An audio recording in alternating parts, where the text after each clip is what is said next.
ప్రతి రోజు చేసుకున్న పని పెండింగ్ లో పెట్టుకుని ప్రశాంతంగా కూర్చున్నామంటే అది అయ్యే పనే అంటారా? లేబ్బా రోజు ఉండే పనే కదా చేసుకోవచ్చు నిదానంగా అంటే పోయి నడుము వాల్చాను మంచం మీద.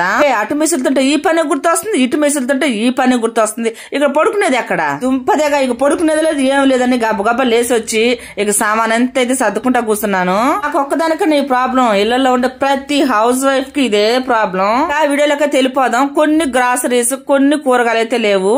నేనైతే గుర్తున్నే తెచ్చుకుంటాను, ఎక్కువైతే తెచ్చి పెట్టుకోను ఇంట్లో. అయితే ఇక్కడ ఇంకొక డౌట్ అయితే ఉంది. మీరు మునక్కాయలు కట్ చేసేటప్పుడు దీని పీస్ అయితే తీసేస్తారా? నేనైతే తీను. మునక్కాయలు కొన్న పీస్ తీసేస్తే ఏవో విటమిన్స్ అయితే పోతాయి అంట కదా. నాకు ఇప్పుడు కాదు, నాకు 18 ఏళ్ళ వయసు అప్పుడు మా రిలేటివ్స్ లో ఒక ఆమె అయితే చెప్పింది. ఇంకా అప్పటి నుంచి అయితే నేనైతే పీస్ తీయను. కొన్ని చిక్కుడుకాయలు కొన్ని టమాటాలు అయితే పట్టుకొచ్చారు, కానీ కూరగాయలు అయితే అవేను, ఎక్కువైతే ఏం తెప్పిలేదు. అల్లం పేస్ట్ అయితే అయిపోయింది, అందుకే అల్లం చిల్లిపాయ తెప్పించాను. నేనైతే ఇంట్లోనే ప్రిపేర్ చేసుకుంటాను, బయట ఏది కొన్నాను.